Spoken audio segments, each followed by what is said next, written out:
po mismo na tambak ang relief goods sa bodega ng DSWD sa Tacloban. Panay din ang dating ng tulong mula sa ibang bansa. Pero sa mga kalsada ng Tacloban, katulad din ng iba pang mga bayan ng Leyte, Samar at iba pang mga probinsyang nasalanta ni Yolanda, malakas ang daing at hinaing. Nagugutom sila at nauuhaw.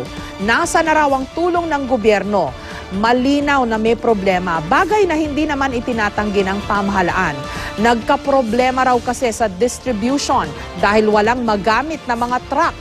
Sa sistemang gustong pairali ng national government sa mga kalamidad, ang relief distribution ay responsibilidad ng LGU o local government units.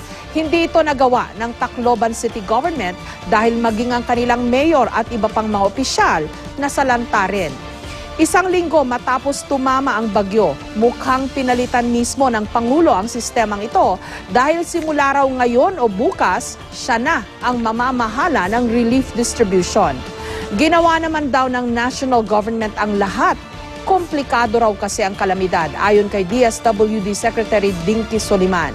Gayunman, dapat ibsan ang paghihirap ng mga nakaligtas sa kalamidad na sa nakalipas na mga araw na wala raw nakuha ni anumang tulong mula sa gobyerno ay parang hinahagupit muli ng isa pang super typhoon.